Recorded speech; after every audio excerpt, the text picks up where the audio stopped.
Hai everyone, it's Ilusanika. Di video kali ini aku mau bahas kayak Q&A gitu ya, pertanyaan-pertanyaan yang sering banget aku dapetin dan di sini aku mau jelasin.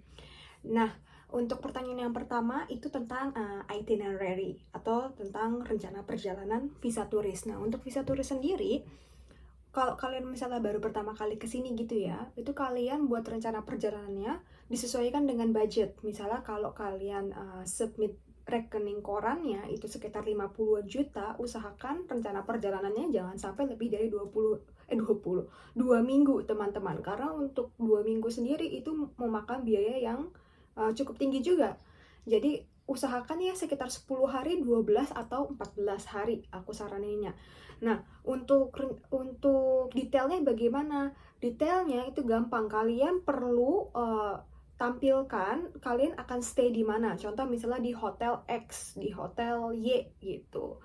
Misalnya kalian akan landingnya nanti di Sydney, terus akan stay-nya nanti di hotel Four Seasons misalnya gitu. Dalam durasi waktu dari sekian ke sekian. Ya, itu yang pertama. Terus yang kedua, kalian sertakan juga per harinya itu kalian ngapain aja. Contoh ya, misalnya kalian landing di tanggal 14 Maret 2024. Nah, di 14 Maret 2024 ini kalian rincikan mau kemana aja.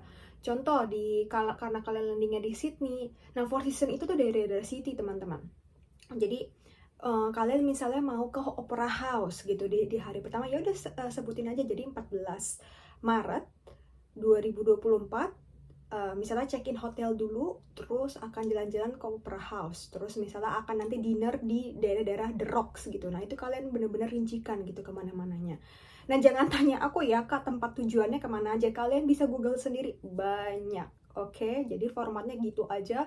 Jadi kalau misalnya kalian stay 10 hari, 10 harinya itu kalian jabarkan kegiatan apa saja yang kalian akan lakukan gitu. Pertanyaan yang kedua itu adalah, Kak, cara apply-nya gimana? Oke teman-teman, aku di sini bantu ingatkan kalau aku sudah upload 2 video tentang visa turis sendiri. Yang pertama tentang dokumen apa saja yang diperlukan, jadi dokumen yang aku upload dulu untuk apply visa turis orang tuaku. Oke, dan yang kedua itu tentang cara apply-nya. Cara apply-nya itu sama aja teman-teman, walaupun kalian mau apply-kan buat diri sendiri atau orang lain, sama. Jadi sistemnya online, tidak ada interview. Dan untuk buat IMEI account itu juga cuma cukup satu aja. Misalnya kamu mau berlima gitu untuk diri kamu dan misalnya untuk saudara-saudaramu berempat itu, sisa 4 itu. Nah, kamu cukup buat satu saja IMEI accountnya. Setelah kamu sudah selesai dengan dirimu sendiri buat aplikasinya, kamu lanjut ke new application. Itu bisa. Caranya gimana itu aku sudah upload videonya teman-teman, jadi bisa dilihat saja. Oke, dan untuk dokumennya kurang lebih seperti ini. Aku juga sudah upload di video aku sebelumnya, ya. Keempat nih, sebenarnya pertanyaannya agak curhat ya. Kak, aku sudah berumur lebih dari 30 tahun, jadi aku nggak bisa apply visa yang working holiday itu. Nah, tapi aku mau kerja nih, Kak, di Australia. Gimana ya caranya? Apakah bisa nih visa turis dulu ke visa student? Gitu. Nah, sebenarnya nggak salah, Pak. Cara seperti itu boleh-boleh aja, cuman akan memakan biaya yang lebih tinggi. Karena aturan terbaru mulai dari yang Oktober 2023 itu untuk new applicants student visa itu kalian perlu menyertakan rekening koran, baik apply secara onshore atau offshore gitu. Jadi keduanya itu kamu perlu sertakan. Nah, berapa yang harus kamu sertakan itu sama aja teman-teman. Kalian harus sertakan sekitar itu $24.000 ditambah 2.000 ditambah uang sekolah kamu. Nah, $24.000 itu untuk apa? Untuk living cost kamu itu sudah ada aturannya. 2.000 itu untuk apa? Untuk tiket pesawatnya dan uang sekolahnya. Jadi kalau misalnya kalian uang sekolahnya misalnya sekitar 10.000 ya per semester. Jadi kalian tinggal tambahin aja. Jadi 24 tambah 2, 26 tambah 10 berarti 36. Jadi kalian harus sediakan dana sekitar 360 juta. Bahkan untuk sekarang-sekarang ini aku malah dengar minimal tuh 500 juta teman-teman, karena untuk visa student sendiri itu lagi diperketat gitu. Jadi nanti aku akan bahas lebih lanjut tentang ini. Terus ada lagi pertanyaan, Kak, bisa nggak aku bridging visa kerja? Jadi bridging visa dari visa turis ke visa student kan kalian dapat visa bridging gitu ya. Itu aku bisa kerja nggak? Enggak, teman-teman, itu ajaran dari mana ya? Jadi sebenarnya kalau misalnya visa awal kalian tidak memperbolehkan kalian kerja, bridging visanya pun akan nanti nggak bisa juga gitu, nggak bisa kerja. Jadi kalau misalnya kalian dapat info seperti itu, menurutku salah ya, kecuali kalau kalian mau kerja secara ilegal.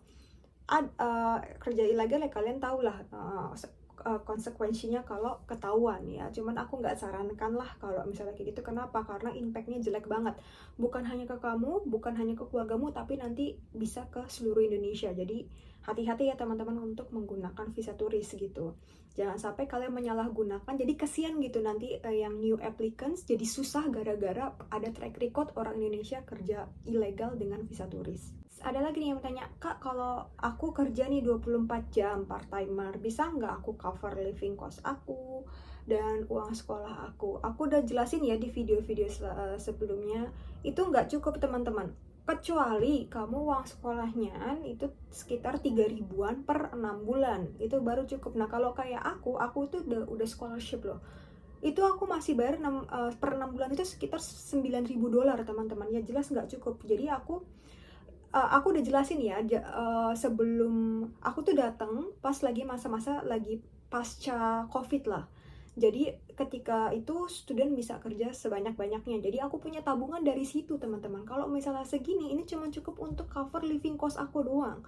Semuanya itu udah mahal banget di sini, dari mulai rent, dari mulai sewa kos gini, public transportation sendiri itu udah mahal banget, terus groceries segala macam itu semuanya itu udah naik semua.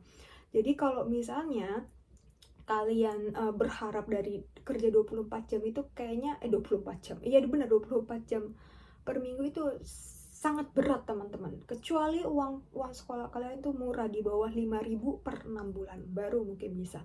Nah, ketika aku bilang kayak gini banyak juga nih yang ngeyel. Ya udah, biasanya aku suka komen silahkan dicoba.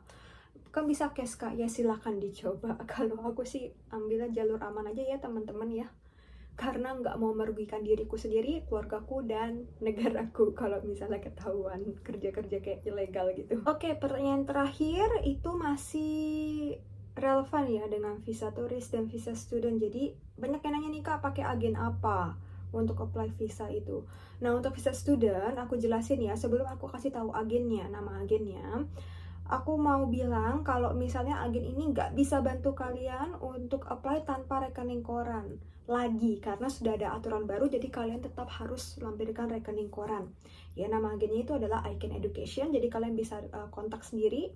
Terus untuk visa turis aku jelasin lagi ya, aku apply sendiri nggak pakai agen. Jadi kalian apply-nya itu mudah, bisa langsung cek video aku yang ini untuk lihat cara apply-nya gimana, cukup mudah kok ya. Jadi kalian bisa apply sendiri. Untuk agen visa turis sendiri aku kurang tahu ya, itu bisa travel agency kayak gitu. Cuman ya apply sendiri aja lah, mudah kok. Oke teman-teman, sekian Q&A di video kali ini. Kalau misalnya ada pertanyaan lebih lanjut, boleh tulis di kolom komentar atau DM di Instagram aku.